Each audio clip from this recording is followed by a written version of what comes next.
Very good afternoon to one and all present here. Today we are going to talk about a DT-based video on space re-entry vehicle. Today we are having our students here from Australian aerospace students going to share their knowledge on the space re-entry vehicle. Normally, what is space re-entry vehicle? Why it is needed? What are the key phases or key points are there? And what are the phases of re-entry vehicles and their examples with respect to the space entry and their advantages. Those things and all we are going to cover in this video, and our students will go and talk about those things. Let's start by one.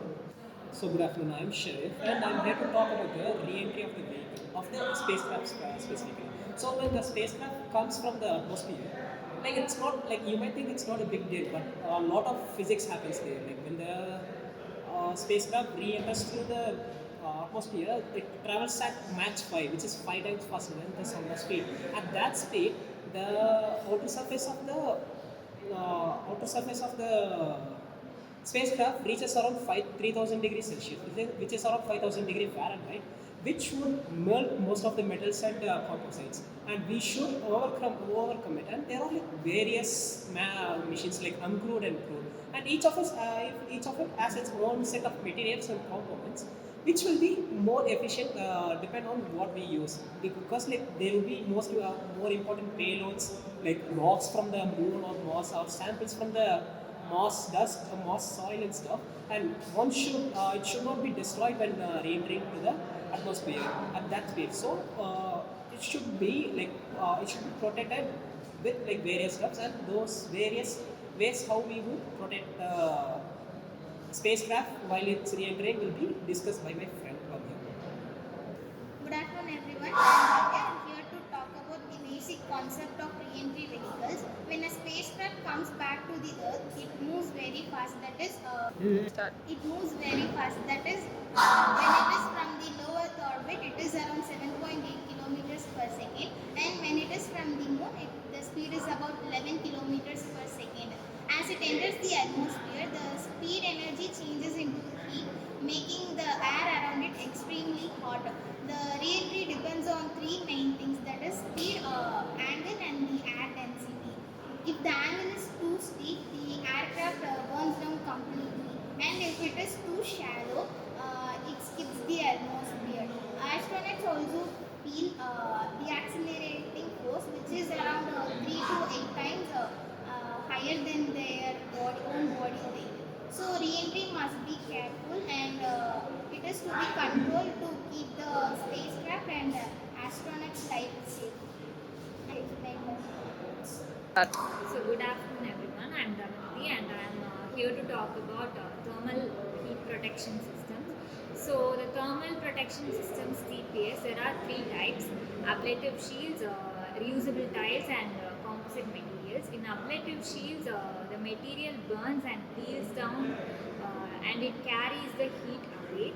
So there are examples, they are used in Apollo and early capsules. And the next is reusable tiles. So they are used in space shuttle. And the next one is modern composite materials, carbon and ceramic matrix components. So let me discuss about the types of re-entry vehicle. Basically, there are two types of re-entry vehicle, like capsule type re-entry vehicle, and another one is wing type re-entry vehicle. Capsule type is a round-shaped one, which is used for human missions. This is mainly uses parachutes for gliding and entering into the atmosphere. Mainly, this is used for human missions like Apollo, Soyuz, and Orion, and etc. And even it is used in Gaganyaan model. This type is the winged type model. In winged type model, there is a small wing shape in the capsule. This wing shape uses like an aeroplane which will be gliding into the atmosphere and landing safely. This is mainly used in space shuttles and dream chasers. So in simple, this capsule type is simple and parachute based, and this another type is used to controlled guidance system. So in today's environment, they are mainly using the reusable and cost efficient re-entry vehicles. Thank you. So good afternoon everyone. Now I am going to conclude this this video. So from overall we have discussed that in the future the re-entry vehicles will be more safer and more cost efficient as scientists are now developing reusable heat sheet to make mission cheaper and more friendly. They are also working on the new using AI based guidance system will help control the vehicle smoothly during the re-entry. Now their main focus will be the safety and sustainability. Overall, re-entry space vehicles shows a perfect mix of aerodynamic, advanced material and also human sustainability. A great example of modern space engineering. Yes, it's a nice contribution from student side about the space re-entry. The space re-entry is very useful for our Indian nation as well as the ISRO and other research-related launching of space vehicles.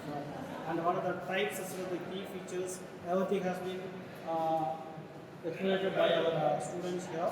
They have well knowledge about the space re-entry vehicle as well as they have learned something new to explore the things on space re-entry vehicles. I think this video will be very useful for our other students from our colleges plus aerospace department, for others also. Let's meet in the next session with another topic. Thank you.